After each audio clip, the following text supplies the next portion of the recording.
व्यास जी ने पुत्र की प्राप्ति के लिए ब्रह्मा जी के पुत्र श्री नारद जी की शरण ली और श्री नारद जी ने व्यास जी को कहा कि देवी माता की आराधना पूजन स्मरण करो और जब तुम देवी माता का व्रत उपवास करोगे तो अवश्यमेव तुम्हें पुत्र की प्राप्ति होगी।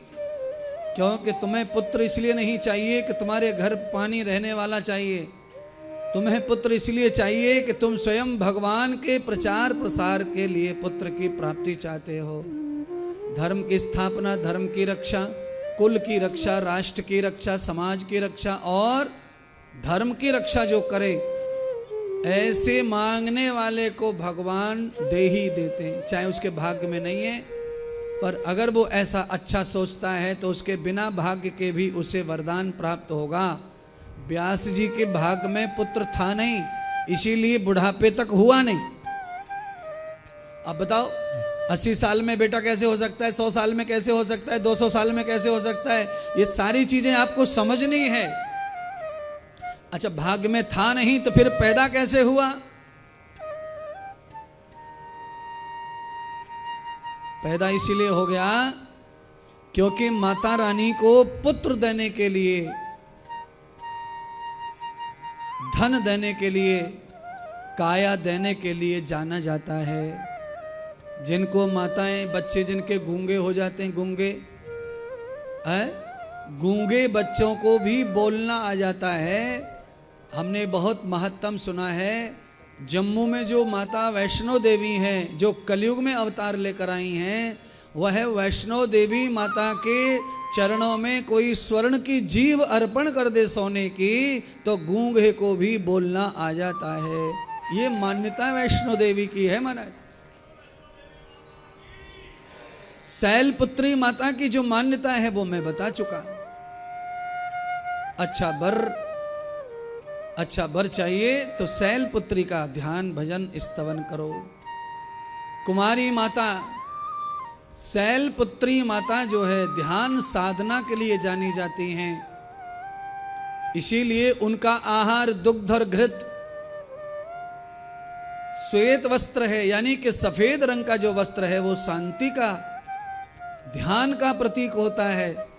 इसीलिए माता ने श्वेत वस्त्र धारण किया हुआ है। पहले समाज में सफेद कपड़े उन्हीं को दिए जाते थे जो ज्यादा समाज की सेवा करता था। तो समाज की सेवा पहले कौन करते थे? पहले समाज चुन लेता था अच्छे आदमी को, फिर बाद में उन्हीं को नेता कहा गया। नेता केवल पहले सफेद वस्त्र पहनते थे और आचार्य पहनते थे सफेद वस्त्र, जिनको वेदों का ज्ञान था, और या फिर ब्रह्मचारी वस्त्र सफेद पहनते थे जो वेद सीखना चाहते थे। आज भी कुछ ऐसा ही है पाठशाला गुरुकुलों में, पर आज बाकी दूसरा जो विभाग है नेता नगरी वाला, उसमें सब गड़बड़ है।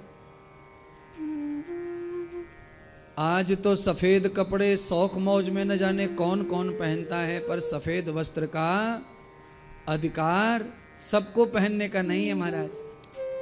सफेद वस्त्र किसके लिए है? तो कहा मृत के लिए सफेद वस्त्र है। मृत यानी कि जिसकी इच्छाएं मर गईं, जिसने इच्छाओं का दमन कर दिया, जिसने विलास का, भोग का दमन कर दिया, जिसने रस का वियोग कर दिया, जिसके सारे राग विराग मर गए और जिसने अपने अभिमान को मार लिया, उसके ऊपर सफेद कफन उड़ाया जाता है।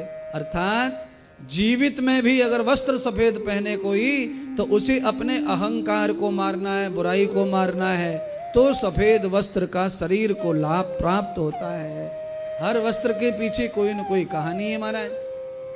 है लाल चुनरी मुझे चढ़ाई आज, इसका भी कोई महत्व है, इसकी भी कथा आएगी। लाल चुनरी वाली मैया भी आ जाएगी 9 दिन में, लाल जोड़े वाली आ जाएगी, लाल महावर वाली आ जाएगी, लाल मेहंदी वाली आ जाएगी, लाल बिंदिया वाली आ जाएंगी, सारा सिस्टम लाल भी आ जाएगा।